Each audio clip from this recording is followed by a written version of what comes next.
Battle of the U-boats in part 2 of Scotland's story, The History of War at Sea in an Hour.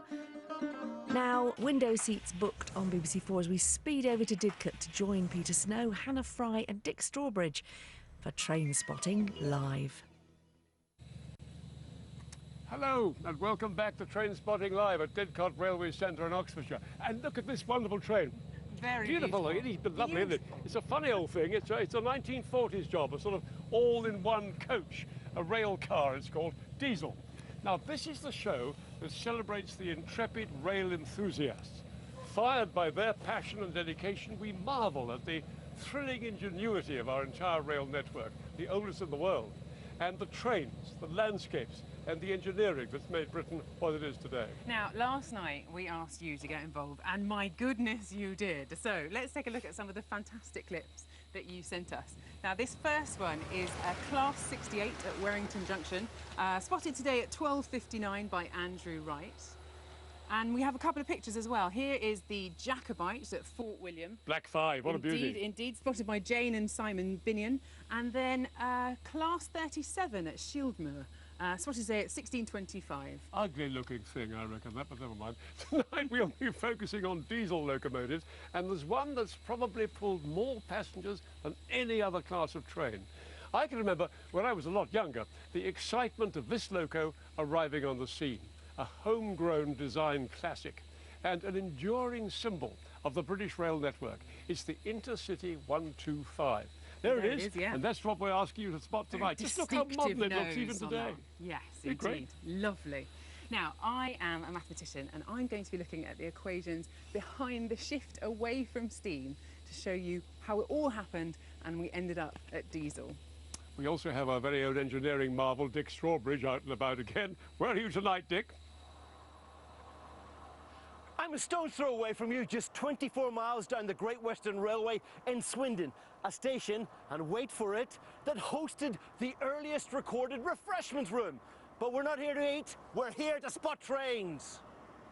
You're right, we're here to spot trains. Now, we also have on hand our very own expert train spotter, Tim Dunn, who we hope has come back down to earth after his steam spot in Scotland last night. Tim, whereabouts are you? OK, well, I've come down from down to earth and I've come down south to Carlisle after my steam safari. I've come to a major railway hub here at Carlisle. Like the rest of the team at Didcot, I'm moving from steam to diesel. And I've come to cop and find this new locomotive. It's an ancient locomotive. It's the Class 37. Lovely stuff. Now, most importantly, we want to inspire you at home to get out there and spot with us again over the next 2 days. And we're going to be showing you how. Tonight's challenge is the iconic high-speed 125, and there is also another new holy grail on the rail. Welcome to Train Spotting Live.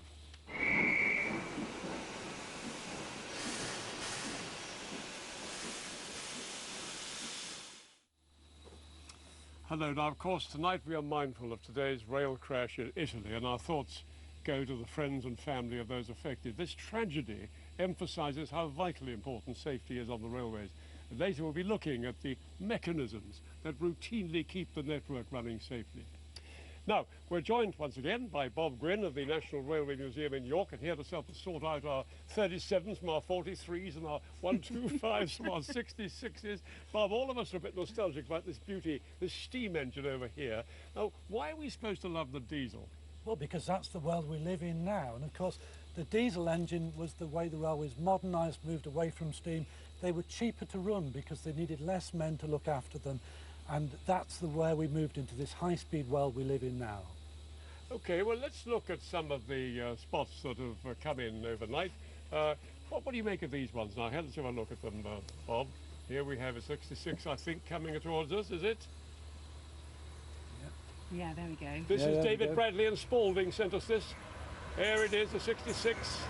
Not a wildly exciting train, but a very efficient one, yes? Well, it's a container train. It's taking goods and services all around the country. You know, it'll be full of all sorts of interesting stuff in each of those boxes. And used by Freightliner, one of the most successful parts of the British railway system. And all of us are benefiting from that. Now, we also have a slightly more unusual one here, another 66 that has, here we go, that's come in from Kev Davis. An unusual livery on this one. Oh, yeah, well, that's the Royal Scotsman. Yeah, that's the train that is a luxury hotel train for travelling around the country. Any relation to the Flying Scotsman, though? No. And of course, we were looking for spots of the new measurement train, the Flying Banana. We had 2 during the show, and we've had more sights of this unique train since. Let's have a look at one. Here's the Flying Banana. Look at this extraordinary measurement train. All yellow, sent by Nick Boggin. We've had this from Nick. Thank you very much, Nick. There it is, the Flying Banana. You see why it's called the Flying Banana. But it's a measurement train, isn't it? Very unusual train. Only one in the country. Only one in the country with a HST on the front, yes. Now, in total, we actually had over 80 people send us in sightings of the Flying Banana, which was brilliant spotting. So thank you very much. But tonight we're moving our spotting challenge onto the Intercity 125. And over the next 24 hours, we want you to send us your photos and videos of the 125. Now, Bob, this is the name of the train, but what about the locomotive? How does it all work? Well, really, it's 2 locomotives, a set of carriages in between. And the 2 ends of the train are the Class 43 diesels. And then you've got these lovely carriages in between that people still to this day think are marvellous and comfortable. And that's what gave you that concept. High power, less weight on the rail, very fast trains. Now, originally they hit the rails in 1972. How many of those originals are still on the tracks? Well, the prototype's 72, the production comes in 76, and then of those, there's only 3 that are missing. There's still the full fleet really Incredible. there. But some people call them the 125. I've also heard them referred to as the 43. What's the difference? Well, the 43 is the engine at the front, the smooth-fronted engine at the front and the back of the train. OK, well, call it a 43 or a 125. We want you to try and spot as many as you can tonight. So we want you to get involved over the next 24 hours as well. So if you are new to all of this, or if you think that you are already familiar with the 125, think again. Here is the Spotter's Guide. The key to spotting the Class 43 is to note the numbers at the front of the power car. Class 43s also go by various nicknames, including Screamer, Tram, and the Flying Banana. Some Class 43s are famous. 2 hold a world speed record, 43159 and 43104, which has been renumbered as 43304. 43002, the Grange, is the oldest and named in honour of the 125's designer, Sir Kenneth Grange. The colour scheme on livery denotes one of the 43's 6 operators. It's crucial to note the time and place of any spot. Pen, notepad and camera are traditional spotters' tools. Those smartphone apps are catching on. Only spot from public land. No trespassing, never go on the tracks, and no flash photography. Stations are privately owned, so if you spot from one, let the staff know you're there. Finally, an anorak isn't obligatory, but make sure you dress for the weather. Yeah, watch for the rain. Anyway, this is our map from yesterday. And you can see here all the Class 66s. You sent us all these spots. Brilliant. Something like 150 of them. Right the way from one down here in Cornwall up to the top of Scotland up here. Look at the cluster around us and in London and goodness knows all the East Coast main line. Brilliant. So that is yesterday. There, by the way, are your Flying Bananas. One you spotted in King's Cross, one in Cambridge, and one here in Hertford. That was a later one that came in. Now, over here now we have today's map. We're moving on now to the Intercity 125. And Bob, here we have the little red pegs here showing the 125. Here, by the way, is Dick Strawbridge in Swindon. Here's old Tim Dunn up in Carlisle. And we've got very few so far. We want more. Keep sending them in to us. Now, Bob, where are these 125s running? Well, you really can go from Penzance right down here, right up to Inverness, Aberdeen, all down the East Coast main line, up the East Midlands line, up to Leeds. And there's still one diagram goes through the middle, through Birmingham. So lots of places to see the 125. So keep them coming in, please. Now, the 125 indicates it goes at a speed of 125 miles an hour. But, I mean, come on, the French and the Germans and the Japanese are setting them along at 200-odd miles an hour. What's going on? Yeah, but we're working off a railway that was built in the 1830s and 1840s, whereas they're working off brand new railways. So you can go faster if you have a new railway. You can go faster if you have in-cab signalling, but at the moment, 125 is the limit for us. And in-cab signalling is very expensive. It's an expensive system, yes, but it is coming in. I hope it does. And we've been spotting them here in Didcot. This came in from our Oxford line camera earlier today. Here we are. Watch it. Here it comes, sweeping past us here on its way to Oxford. We're not quite sure it's going to Oxford or Worcester, are we, No. Bob? Well, it's going to Oxford, yes. Look at that beauty. And the amazing thing about this train is that it's 50 years old, 45 years old. 40 years old. 40 years old, and it looks like a really super modern train. It does, really, doesn't it? It's still It's a to this lovely day, train. yeah. Well, let's go live now to Reese in Newport right now. He's a train spotter, and see what he's up to there. Are you there, Reese? I am, if you can hear me. How are you doing? What have you got? Yes. What are you looking for? It's well, it's very quiet here at the moment. We did have a HST before we came on air. You missed it by about a minute. But I hope you're going to see some 125s there. Oh, we've seen a load this evening. We've seen a number of the vinyled ones as well. We had one. Oh, look at that! What a beauty! And we had the Harry Patchman, the Remembrance Power car, as well as one of the Building Greater West ones. Oh, you've got all the 125s coming through. That's oh, terrific we've had a number this today. Yes, we have. Very nice. Well, keep us posted and take the odd picture like that. It's marvellous. And of course, we have a new holy grail on the rail to spot as well tonight.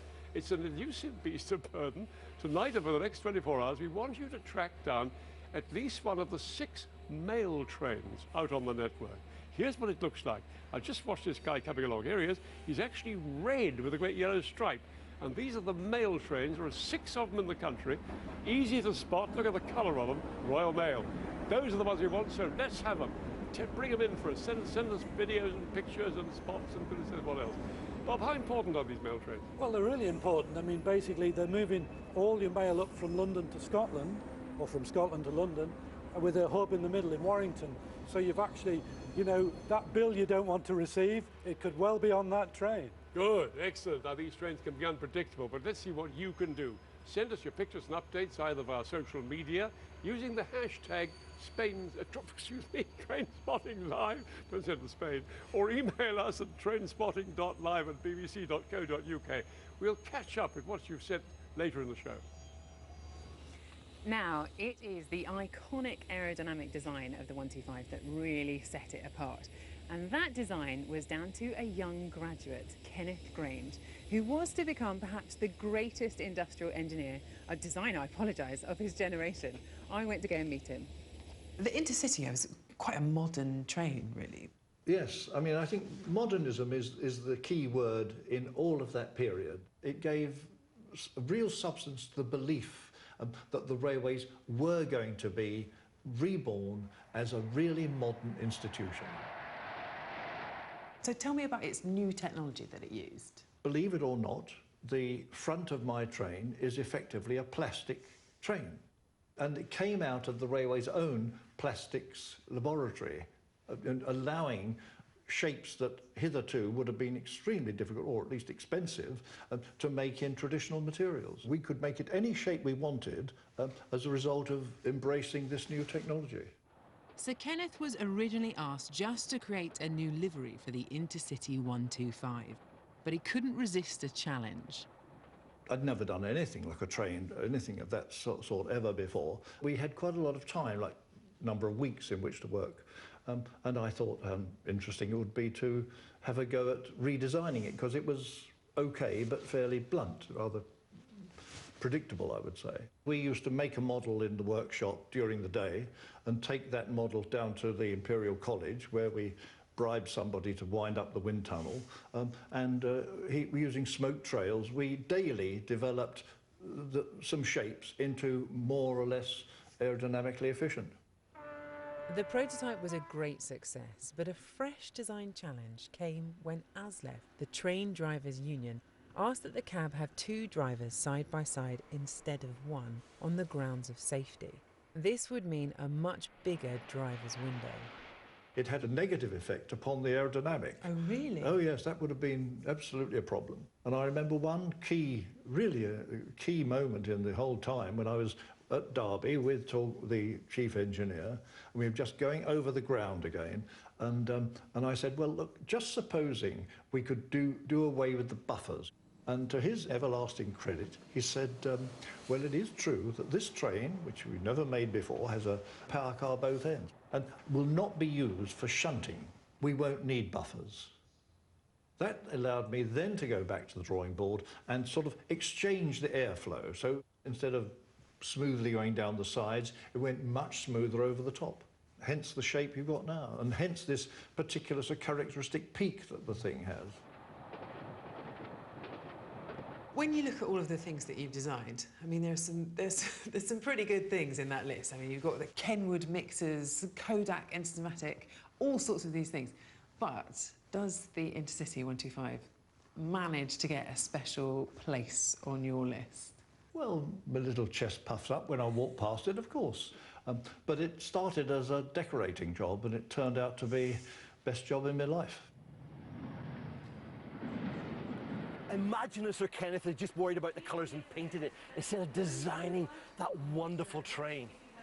1976 was when I left home and was the very first time I started serious rail travel. All my adult life has been full of getting on Intercity's 125s. I used to be given a rail warrant and sent on my merry way. They're exceptional trains. I just love the fact 148 miles an hour, they're the world speed records for diesels. Absolutely phenomenal. Okay, I have a spotter with me. Oh, he's taking numbers. I'm missing one here. There's one. Come on, Thomas. Come on. Yeah. Don't let me stop you there. I haven't got that one. 168. We've been spotting all day long. We've got some amazing numbers to look at. Mate, what we were looking at earlier, some of the things we saw, I think one of my favourite ones, the glorious 90 years. Oh yes, 43027, celebrating the Queen's 90th birthday, which was actually unveiled on the Queen's 90th birthday in Paddington as well. And what I'm loving here, by the way, is when people are looking at, they're just thinking, all the trains got different ideas. I quite like the idea of having one for my mum, because she was 80. She was 80 last week. I could do my mum's 80. But the memories are in there. You've been spotting for quite a while now, but where's your notebook, fella? I don't use the notebook, so I normally take pictures on these, and then when I get home, I normally mark them off on my little pads I got. So you're not an app man? You haven't got apps and databases and things? No. Thomas is the new sort of generation of spotters. Now, the things that we've been looking at, if you record them on there, I have a problem. I only get one end of the train or the other. Yeah.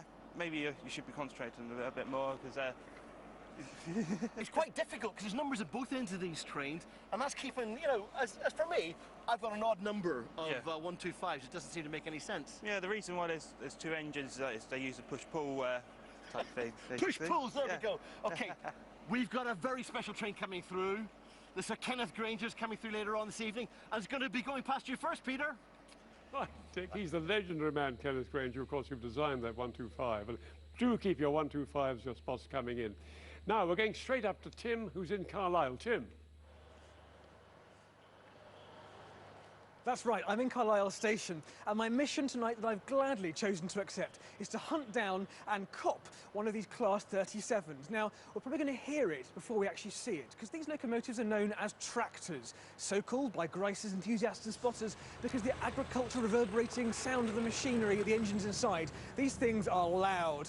Now, this is a classic item of traction. These are British-built locomotives built by English Electric between 1960 and 1965. Now, they did the same jobs 56 years ago up to, that the steam locomotive did. They were built to replace. These are real survivors of the steam age, and they're still doing the same jobs today they were doing back then, and that is pulling great goods trains, pulling maintenance trains, and pulling passenger trains. And it's a passenger train we're here to see today. And actually, there are other trains here behind us now, and as you can tell, this is a ScotRail Class 156 behind us. It's a pretty nippy little DMU, but we've seen loads of different things here up at Carlisle, because this is a big junction of the West Coast Main Line, the Settle to Carlisle Railway, the Newcastle Line, and the Cumbrian Coast Railway.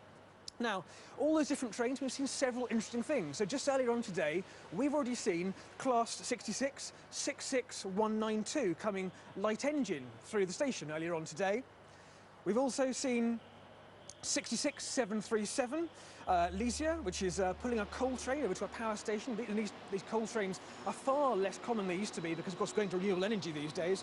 And, of course, we've also seen a pretty phenomenal, on Virgin trains, it's a Virgin Voyager 22104, which was going off on platform number 1 off to Glasgow. And shout out to the staff on that who wanted to be mentioned on television. And of course, we do have, earlier on today, the Holy Grail of Rail, Peter. I know you're keen on this one. The Holy Grail of Rail, the mail train, has already come through through tonight. But of course, that isn't what we're here to see. We're here to see the Class 37, and that's what's going to come up quite soon, just next. Blimey, Tim, you're spoiled for spots up there in Carlisle. Now, train spotters don't hold the monopoly when it comes to obsessively collecting train numbers. Some rail enthusiasts go one step further. And rather than noting the engine number down, they collect the actual number plates. And one of those is Ian Castledine. He's right here with me in this carriage. Now, Ian, this is an amazing hobby of yours. How many have you got? Pushing on now for around about 200 locomotive plates at home. And where do you put them? In the shed in the garden or something? My nearest and dearest allows me to have about 110 of them on display in the house. You've got a very nice nearest and dearest. There we can see it now. That's the shot of your lounge wall. Unbelievable. What does the wife say about this?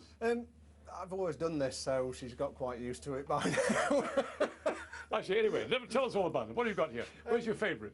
If I have to pick a favourite, it would be this engine, which is a local engine. It's based down at the local Midland Railway Centre near where I live, and I saw this engine turn up as a pile of scrap in the 1970s and watched her in steam for the last sort of 10 years. That's nice. That's your local train. Yeah. What else have you got there? Where's the oldest, the most antique of your plates? The oldest plate I've actually got is this one, which is Midland Railway, rebuilt 1876 Derby, and that actually was dug up on the site of the old Derby Locomotive Works. It's a totally unique plate as far as I know in terms of pattern. It's never been seen before. And your lovely shining brass on some of these. I mean, do they all have this wonderful foundries on them, the names of where they come from and the numbers and so on? We don't do that. We don't see that now so much, do we? Mostly now, modern locomotives do have a plate on them. It's a much reduced plate, usually like an enamel plate on the side with lettering on, or a plastic plate. Yeah, it looks more boring than your plate, so terrific. Where's the most difficult one you ever found? What's the most difficult one probably to ever find was this one, which is a William Beardmore, which was actually a Scottish shipbuilder on the Clyde that turned its hand to building locomotives briefly. They're extraordinarily rare and an extraordinarily beautiful plate. It's a wonderful sight. They're all absolutely magnificent. Here's this shocking great number here. What have you got? What's this? This is a typical train number today, is it? Or not? No, this is actually a Great Western cabside number plate from a locomotive called Caneham Court. I also have the nameplate at home on the wall. I actually told my mother when I was about 9 years old I was actually going to own that set, and it took me till 45 years old, but I got the set. Are these worth anything? Lots of money. How much? Give us that number plate, probably in the region of about £2,500. Blimey, so your lounge wall is worth sort of raiding one day. I must suggest it. My lounge. Thank you very much, Ian. That's great. As a railwayman too, I may say.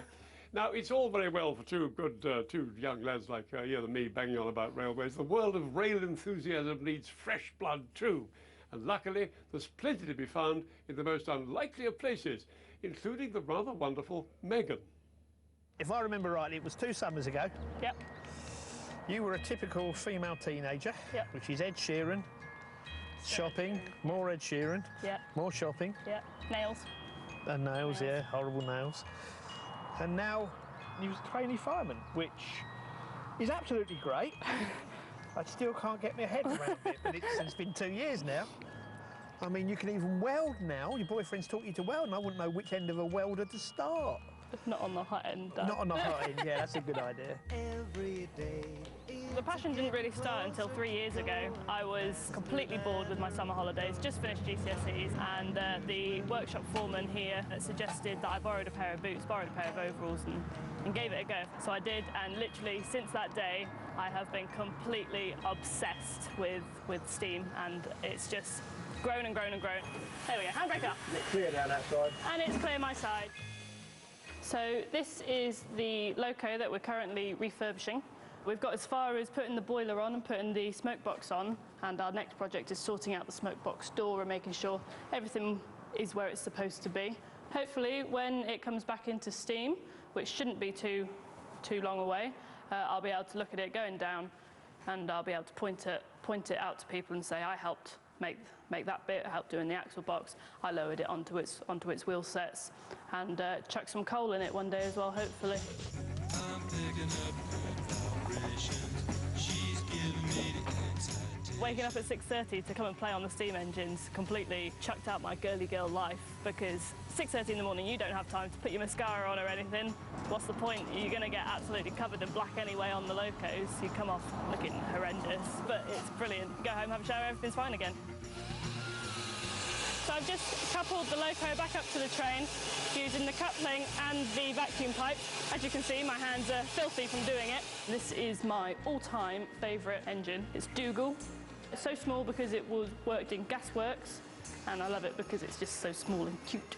I haven't felt so connected to Megan for years. It's because you don't like painting your nails. But, no, exactly. But I still can't get my head around it. But it's great. It's absolutely great.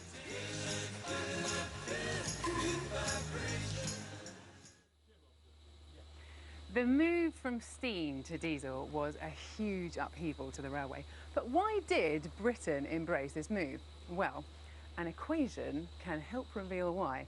And it all comes down to something called torque. Now, torque is the twisting force, the force required to twist the wheels of the engine. And it is much higher, the torque that you need is much higher at slower speeds. Now, if you think of the world's strongest man when they pull a truck along, it takes them quite a long time to get going, but once they're off, it's much easier. And the same is true with trains. You need a lot more torque when you start from stationary. So how is this different in steam and diesel? Well, you'll often hear engines described in terms of horsepower, but the way that you talk about steam engines is instead by using torque. Now, these two, torque and horsepower, are related by this equation. So horsepower is equal to torque times the revolutions per minute, how quickly the wheels are moving round, times by 2 pi, because the wheels are circular, and then divided by 33,000, because imperial units are weird. Now, in terms of this on a steam train, let's hop on and see how this works. So, inside the steam train, you've got the coal, you've got the fire, you have got a brake here, you've got a whistle. Oh, that's satisfying. And you also have this thing here, which is the regulator. Now, this thing here controls how quickly the wheels are rotating, the revolutions per minute. Every chunk of the piston produces exactly the same amount of torque in a steam engine. It's only the revolutions per minute that change. That means in this equation, this thing here is constant, this thing here is constant, the torque is constant. The only two things you can play with are the horsepower and the revolutions per minute. And that means that the faster the wheels are rotating, the higher the horsepower. The horsepower of a steam engine increases with speed. Now, a diesel engine, on the other hand, always has exactly the same horsepower. It's always running at maximum horsepower. And why is this? Let's have a look inside the diesel engine to show you. The reason is that a diesel engine can change speed instead using its gears, which you've got here, the little gears there. Also got a brake there, another horn now, I'm not going to use that one. But that's the key thing. The fixed horsepower on the diesel engine is the thing that makes a difference. Now, if we go back to this equation and have another version that I drew for you earlier, here we go. So there's your steam engine that we've already kind of covered. Now, this is it for the diesel engine.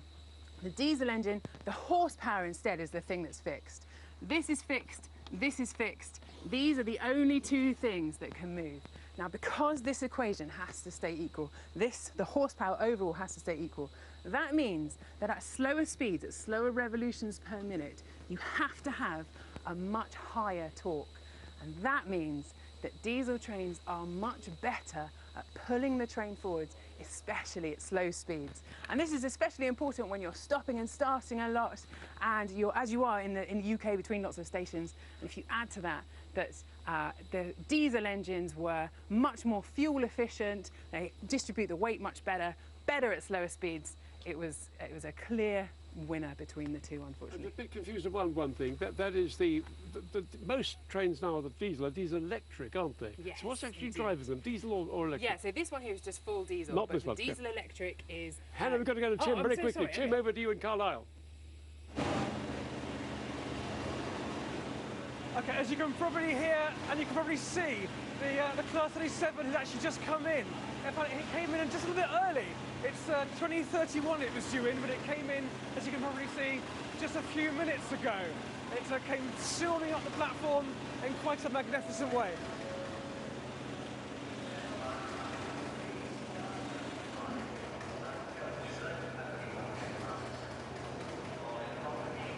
Okay.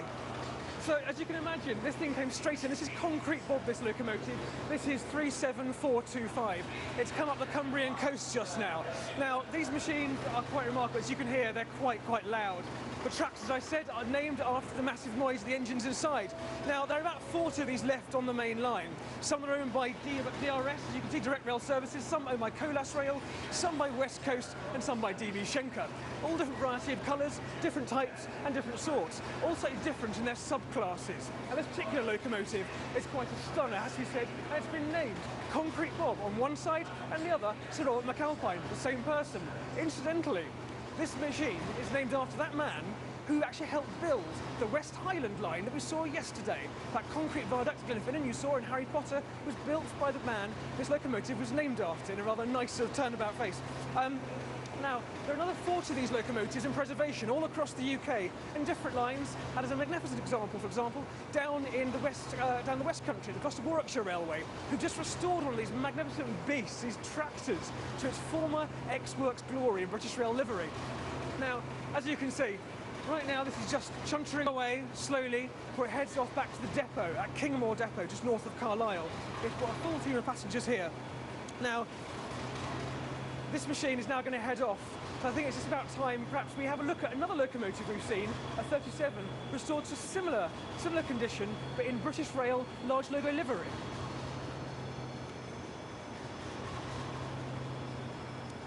As you can see, just powering up along the platform. I think you can see on that 37 footage of the big large logo.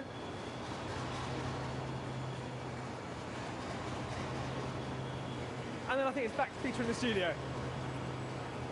Oh, that's it. What an amazing train, and what a racket it makes, I must say. Now, very exciting. We've just had 2 sightings of that mail train. We've one in Stafford right here. This is George Odham at 8:14. He spotted the mail train in Stafford, and then it's been spotted 8 minutes later up here a bit north of Stafford, up just about going through Manchester. Very exciting indeed. And we've got some tweets coming in. Do keep your tweets coming in, by the way. Ollie Charroll, age 12, has spotted a Colas Rail Class 37 in Penzance. That was 3 minutes past 8. We've had Kieran Matthews spotting a Class 43, that's of course the 125, passing through Durham at 20:05, about half an hour ago. Darren Laws has spotted the rare GWR 125 in green livery. Interesting, Bob. Right, yeah. Okay, he's spotted at Temple Mead, Bristol Temple Mead. Yes, down here. 8 minutes down here, Yeah. right. Now, Bob, okay, that's terrific. Keep them coming in, all these tweets and everything else, and all your spots as well. We've got all these 125s here, building up now, a few more up here on, Right. Bob, on the East Coast main line. Terrific stuff. It'd be great to get some one from up in Scotland as well, and maybe further out west and out towards Swansea as well. That'd be good. Very good indeed. Well, we'll keep watching that. Now let's go over to our live Oxford Road camera. Here it is, just round the corner. And look, right at this moment, is that right at this moment? Jeez, it's live, isn't it, sir? So on the picture there on the screen, we've got a...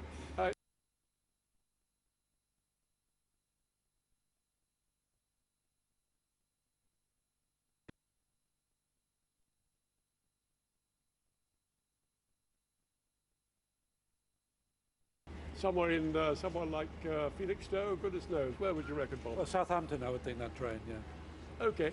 I hope you got my sound all right. I think I fell away a bit there. That's going off with Class 66, doing a good old job there. But don't forget, today we're concentrating on the HS125, that wonderful Kenneth Grange's train. Now, earlier at 2:35, we caught sight of this very special 125.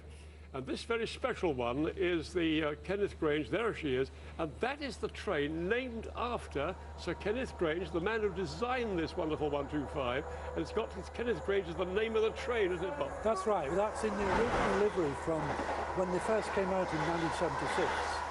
So that's a really nice spot. How about that? That's terrific. What a man, what a wonderful sort of memorial. He's not a memorial, he's still very much alive. Oh, that's he's right. Yeah. Wonderful commemoration.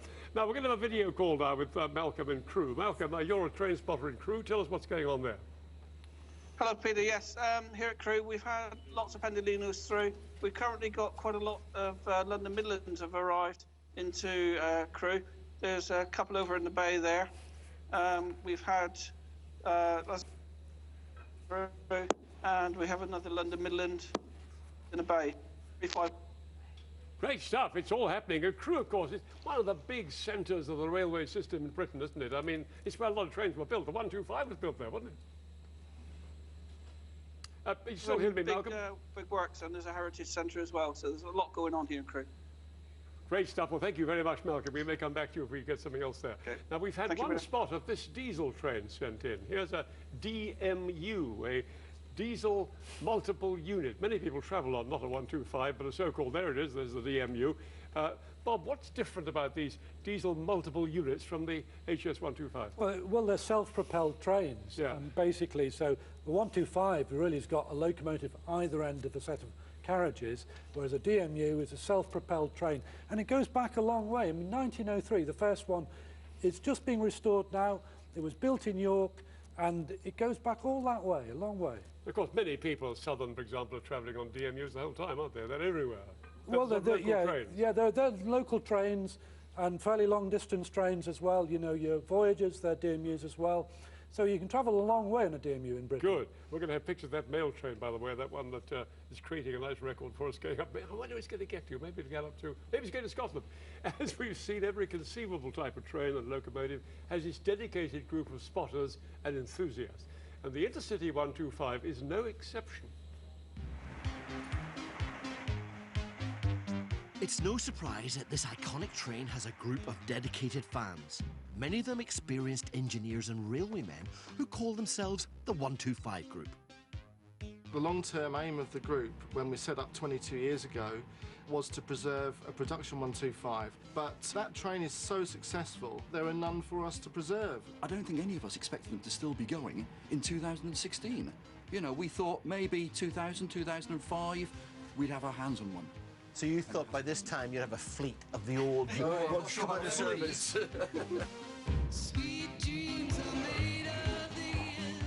So to get their hands on a power car, they charmed the National Railway Museum into loaning them the only surviving prototype of the 125. In return, the 125 Group promised that they would restore it to full working order. So far, that's cost them £125,000. That's a lot, considering their train only ran commercially between Paddington and Bristol for 18 months. You know, this is yours. That must be great. It's fantastic. It's absolutely unbelievable. We keep having to pinch ourselves to realise we've got it, but there we are. Part of the attraction is it coming away here and meeting a bunch of blokes, like-minded, and just getting stuck into a big job like this and looking after it. It's ours. We've earned it. We've got to this stage. We've put the hours in, so now we get to play with it. Of course, what these guys call play isn't for amateurs. Ah, look at this. I rewired this from scratch. Since then, I've put over 1,000 kilometres of cable in here. There's 599 individual cables. There's over 1,100 crimped joints on the cables. There's over 3,000 eyelets I've put on. So somebody looks at this and they go, oh, it's too complicated, my head it's exploded. But for us, actually, there's a lot of logic. I think this is why, as electrical engineers, we get away with murder. All this work is to one end. Well, what's she like to drive? Wonderful. It's wonderful to drive.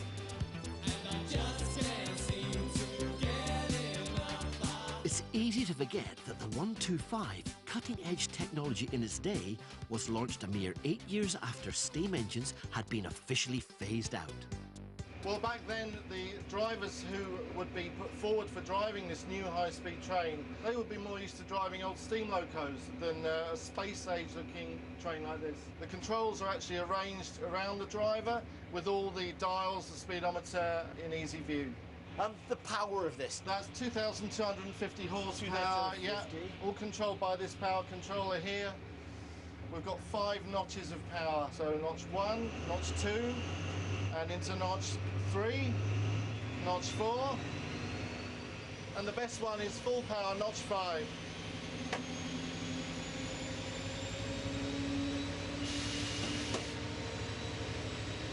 There's something nice about that, isn't there? Oh, yes.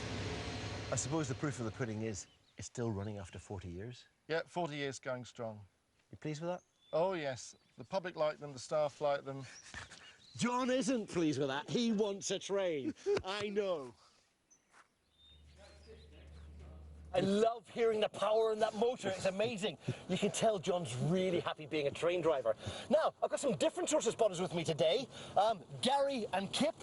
They don't have notebooks. They don't take down numbers. No. You record the sound, Kip, don't we? The sound of the trains, basically. It's all about the changing soundscape of the railways. We've gone from steam, we've gone from diesel, and now we're going to go into electric. So it's all about the soundscapes. How did you get into an interest in trains? Oh, well, my father was on the footplate. He was a fireman on the railway. So I've been really into trains ever since I was smaller than this one. Have you recorded anything, Kip? Yes. What? Was it 125? Yeah, 125. 125. A 125? Yeah. Right, OK. Slightly different, not writing down the numbers. What's the most interesting thing you've recorded on the railway? Squeaky wheel? Yeah. Squeaky wheel. Yeah. And the actual collection, what are you going to do with it? Basically, it's for posterity. It's for the future. So, so people in the future will understand what the soundscape of the railways was like in 2016. So it's basically for his generation. So the history that you're getting, like our heritage, it's exactly the same, but Absolutely. instead of photographs and everything else, you've got sound. Absolutely, and we know, already there's been a change in the railway track. The railway track is now a solid line instead of individual breaks in the line, so it's all the sounds are completely different and they're constantly changing. OK, right. It's silent here at the minute, which is very unusual for Swindon, but we have got some more trains coming, and the train we're waiting for, you've had a sighting of it already, the Sir Kenneth Grange. What I'm very interested in knowing is when it actually reaches you, so keep your eye out for it, please. Thanks, Peter. Well, you're sending us tweets like mad things. I mean, sorry, like very sensibly mad things. We've had Ian on Twitter telling us he's seen another mail train, almost certainly another one, currently passing Rugeley, Trent Valley at 8:32. That's exciting. The second mail train, those lovely red ones. Keep them coming. Alistair P. has spotted the Virgin East Coast Intercity 125 with the Spirit of Sunderland vinyls, whatever that means, at Edinburgh Waverley Station in Scotland. Roslyn Hicks Green has spotted the Royal Scotsman at Banbury, and Ben James Smith has spotted Intercity 125 at King's Cross. Great stuff, keep them coming. Now, of course, at the forefront of our minds today, after the tragedy in Italy, is safety on the rail network. And that requires many calculations and a lot of complex maths, too. Too much for me to handle. So Hannah went to the Regional Operations Centre in York and put her mathematician's brain to work. Every day, the rail network carries over 5 million passengers, 50% more than 10 years ago. The Regional Operations Centre in York controls all the trains on the London North Eastern route, from King's Cross up to the Scottish borders. What's this thing here? So this is a system called Control Centre of the Future, CCF, and this is what the train running controllers look at, essentially to see what the state of the network is at the moment. This live map displays the London North Eastern network in sections. So we've got 6 roads coming into Leeds Station and just the 2 coming in from the East End. The signals are circles coloured red, green or clear. Each train is a coloured rectangle where the colour indicates the train's status. It's showing green at the minute, so that means the train's on time. It's when things start going purple on there, we know we've got a problem, absolutely. The controllers manage late-running trains, but also any incident on the network that might interrupt traffic. What about leaves on the line? During autumn, obviously all the leaves fall on top of the rail, and as the train goes over it, it crushes the leaves and creates a Teflon-like coating on top of the rail. Now, this does 2 things that really causes problems. One is the rails get very slippy, and trains can have difficulty stopping where we'd like them to. The other thing is train detection. The signalling system uses electric currents in the tracks to locate the trains, and leaves on the line can block those signals. If we can't see where the train is, then the network is inherently unsafe. While the control room coordinates the response to any incident, York Rock, Rotherham signaller speaking. it's up to the signaller to manage the fine detail of how a train runs. All right, thank you. Signal now. What did he want? It's a blockage of the line, basically. If he's doing any engineering work, he'll ask for a lot of blockage of the line between 2 points, usually signals. Each signaller will control between 6 and 60 miles of track. It's up to them to manage trains around engineering works, scheduled or not. How does that change how you run the signals? Before granting line blockage and things like that, we have to look at the timetables and make sure that there's sufficient gap for them to get in. These can go down. I always feel a bit scared whenever I'm driving over a level crossing. Ah, well, we've got the signals to stop things. If your car broke down in the middle of the crossing... You could stop a train? Yeah.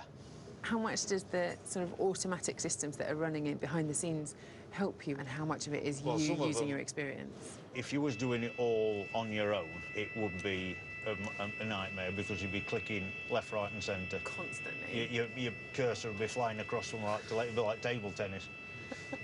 You're not just dealing with the fast intercity trains, the slow trains, but freight trains, presumably the Queen's train as well. Does that ever come through? Yes, absolutely, and we look after that one very well.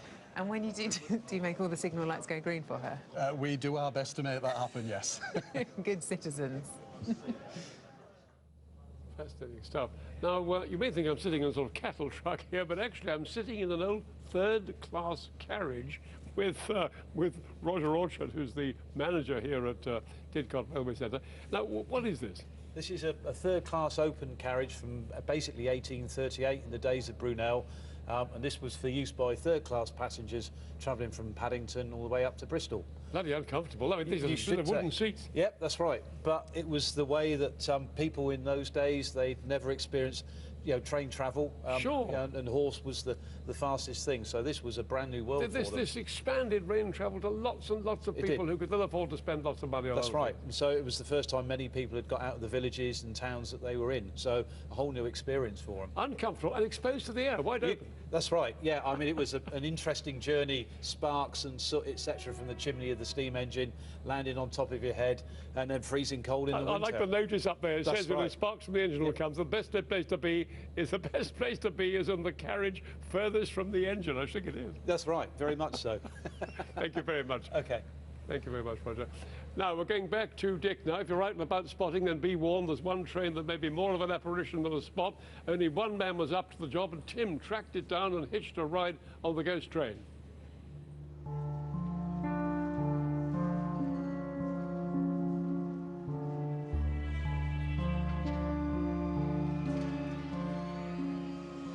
Michael, lovely to meet you. Lovely to meet you, yes. Come on, let's get on board. I think it's just us today.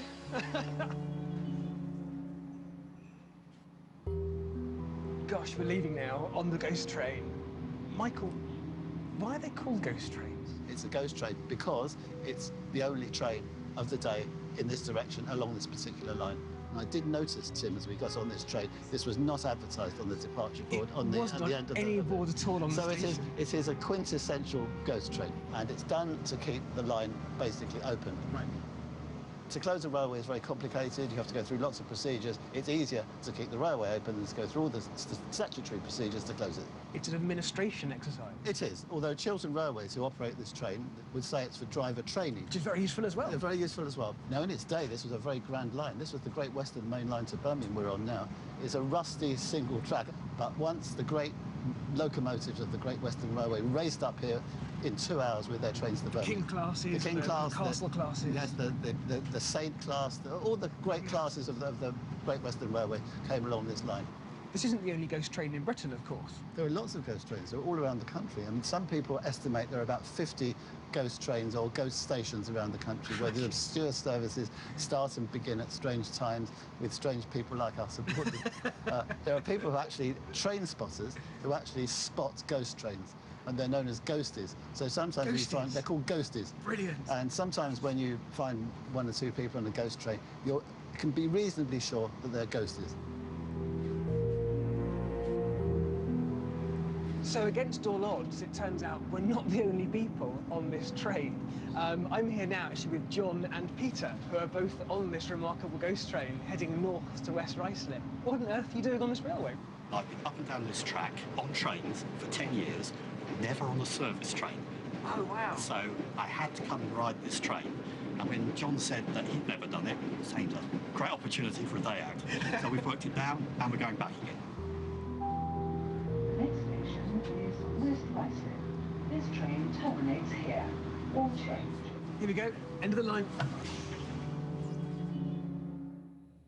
Right, well, no, thank you, Jim. We've got a very exciting things happening here. We've got someone called David spotting a southbound mail train at Tamworth here in the Midlands. That was 8:38 he spotted that, so it looks, Bob, as if we've got one going north and one going south. Come to you in a minute. 2 tweets, I just want to quickly. Elizabeth S. has spotted an Intercity 125 and Inverness, way up here, so we need another pin up there as quick as you can. And Charlie McKenna spotted an Intercity 125 here at Carlisle. That, of course, is where Tim is. We just heard from Tim a moment ago. And Neil J. Kings has spotted a pair of Intercity 125s in Cricklewood siding, but we're going to have to go to Dick right away. Dick! This is it. We've been waiting all evening. It's the Sir Kenneth Grange Intercity 125 43002. Look at the whole of the platform's got people in there looking at it. This plane is commemorated just, you know, 14 years ago the design was done for the train. And it's coming up to us, and it's coming up to us in good old-fashioned 125 livery. These are the trains that I expected. This is what I saw as a youngster. I'm always surprised they're not the same anymore. But up we come, and Sir Kenneth is 87 at the weekend. Happy birthday, sir. And all of my adult life, I've been travelling around in your creations. I love it to bits. And there we go.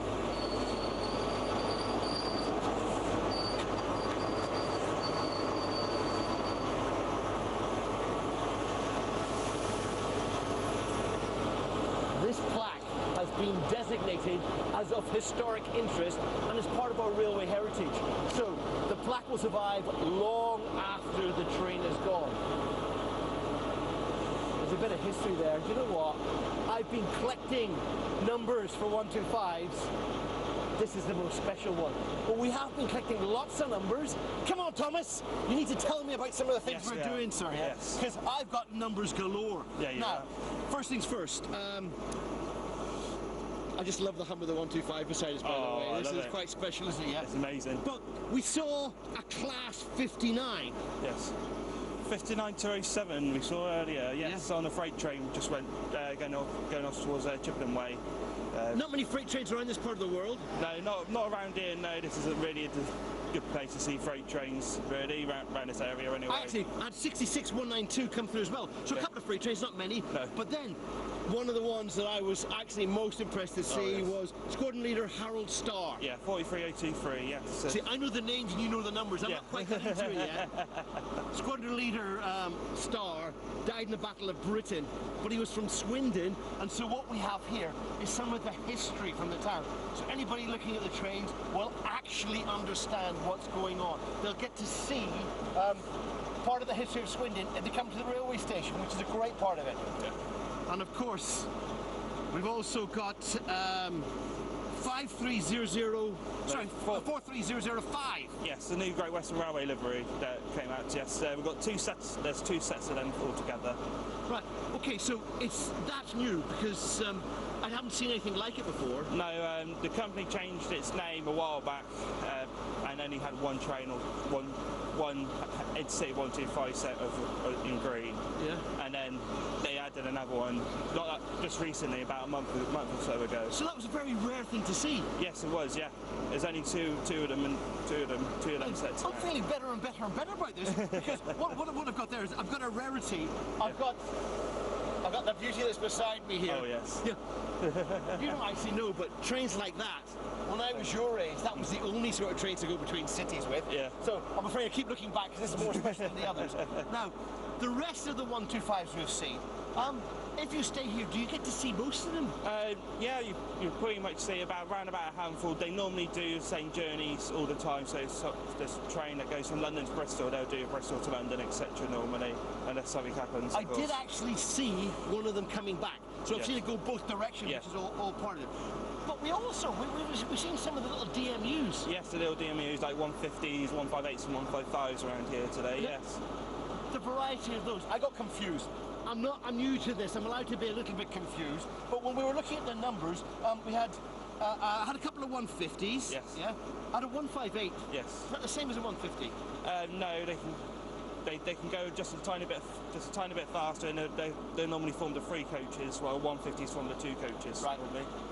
The only way I'm telling differences at the minute is actually by looking at the numbers. Yes. Do you have a data sheet that you look at? Because you're on the high-tech end of this sort of train spotting lark, aren't you? Yeah, I got a sheet that I have on my computer that I've said I'd be able to check to see if I normally use colour code in, so and I can see if I got it or not. So you do all the filing side of life? Yeah. Right. Compared to some of the older people around here, yeah? You're the young buck side of life here? Yeah, trying to get used technology into the railways or not. Do pencils scare you? No. I was actually just wondering about that. You know what? We've actually come here, and what I've managed to see today has been phenomenal. And the star for me, undoubtedly, Sir Kenneth Grange. I've sat by for a pun of the evening. Well spotted, Dick!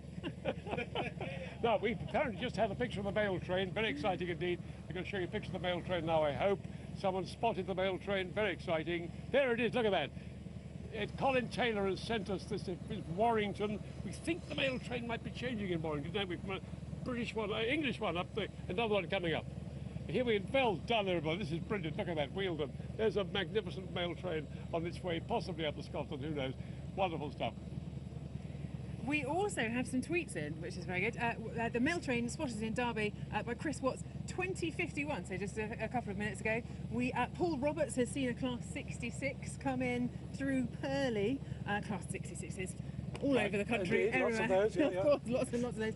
Ashley Smith has also spotted 2 Intercity 125s side by side at London Paddington. Oh, well, yeah, that's the home of them in many respects. Well, indeed, Yeah. lots of them, all the time. And we've got John Bradford has spotted a Class 66 sitting at East Grinstead Station at 1945. Right. Right, tomorrow Dick will be in Clapham and we will be bringing everything up to date and looking into the future of train spotting with electric trains, super express trains and even some 3D modelling. Tim, on the other hand, is going to take on the Holy Grail spot himself. He will be in Stafford searching for the mail train. And don't forget, if you manage to spot that mail train in the next 24 hours, send us those pictures and videos, and of course, the 125, our challenge tonight. Tomorrow we'll be asking you to spot the EMUs, or the Electrical Multiple Unit, the EMUs. Now that, I'm afraid, is about all we've got time for. We're going to be back tomorrow at 8 o'clock, when we were going to leave you now with some footage captured over the last few weeks by you, your own tribute to the Flying Banana. See you tomorrow, goodbye.